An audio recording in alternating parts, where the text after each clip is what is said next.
আলিয়া ভাটের শাড়ি মানে মাইয়া কোথায় লাখ টাকার ইমোশন। আর এই লাখ টাকার ইমোশন হাতের মুঠে পাওয়ার লেগে রং লাগে পড়ছে। এই লাখ টাকার ইমোশন হাতের মুঠে পাওয়া কি এতটাই সহজ? কঠিনটা সহজ করে নিজের হাতের মুঠে নেওয়াই আমার কাম। খালি শাড়ি না, আজকে আলিয়া ভাটের গলার সেম টু সেম পার্লের সেটটাও বানাবো। সবকিছু কমপ্লিট হওয়ার পর লাস্ট লুক নিজে দেখে তো আমি পুরাই ইমোশনাল।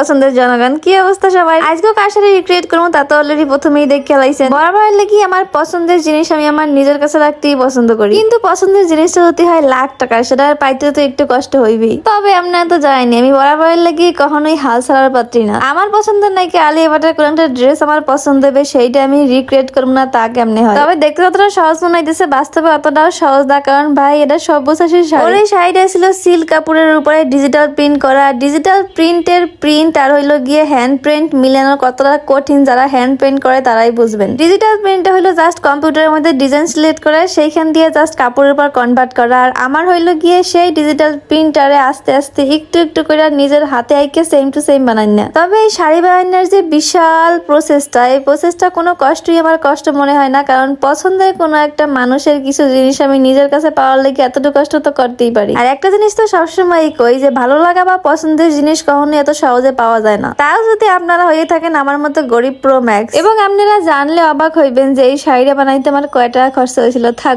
এখন কমু না, পরে কমু অনেক। এখন পালা হইলো গিয়ে আলিয়া ভাটের গলায় যে একটা পার্লের সেট আছে, জানি না এটা কয় লাখ টাকা দাম, কারণ ওইটা হইলো গিয়ে রিয়েল পার্ল আর আমি বানাবো হইলো গিয়ে প্লাস্টিকের পার্ল দিয়ে। আরে দূর, দেখতে সেম টু সেম হইলেই হয়েছে, রিয়েল পার্ল দিয়ে গলার ডিম করবো। অবশেষে আমার বহু কষ্টের ফল 2 মিনিটের মধ্যে ভিডিওতে শেষ করে চলে আইছি সুন্দর করে সাজুগুজু করে, এবং নিজের আলিয়া ভাটের মতো একটু সুন্দরী প্রমাণ করার লেগে আমি আবার এক্সট্রা একটু ফিল্টার লাগাইছি, কারণ আমি এতটাও সুন্দর না। আর এই হইলো কি আমার কিউট পার্লের সেট, যেটা দেখে আমি নিজের উপর নিজেই ফিদা হয়ে গেছি। সব থেকে হাস্যকর বিষয় হলো এইটা যে মাঝখানে যে সবুজ পাতাটা দেখতে পাইতেছেন, এটা ছিল আমার একটা কানের দুল, যেটা আমি কাটে কুটে কনভার্ট করে এই জায়গায় লাগাই দিছি। মানে 20 টাকার পুঁতি দিয়ে আমি পুরো লাখ টাকার পার্ল সেট বানাই গেলাইছি। আরে দূর, কইলাম কি জমলাক তানিশ এবার ফ্যাশনের সবকিছুই থাকবে সস্তায় বস্তা। আলিয়ার মতো নিজের চুলগুলো একটু ওগড়াফড়া করে লাইছি, কিন্তু যেহেতু ওর চুল ছোট, আমার এবার কইন না যে ওর মতো চুলগুলো ছোট কাটতে, কারণ আমার বড় চুল অনেক বেশি পছন্দ। আরে ভাই, আমি তো ওর মতো হইতে চাই না আর কখনো হইতে যাবো না। আমি তো জাস্ট আমার পছন্দের নায়িকার ড্রেসটা নিজের কাছে রাখতে চাইতেছি। ড্রেস মানে ওই শাড়ি আর কি।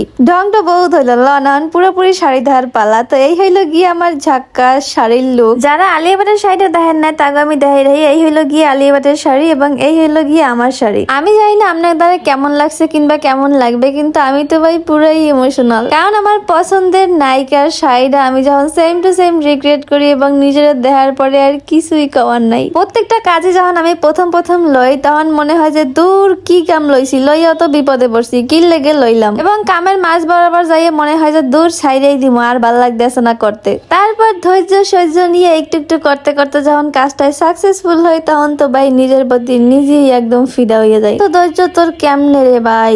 আপনাদেরও অনেকেরই এরকম একটা কমেন্ট থাকে যে আপু আপনার কেমনে এত ধৈর্য? আরে পছন্দের কিছু পাইতে গেলে এতটা ধৈর্য তো থাকতেই হইবে, আর ফুল ভিডিও পাওয়ার লাগে একটু ধৈর্য তো ধরতেই হইবে। তো আজকে সবাই টাটা, বাই বাই।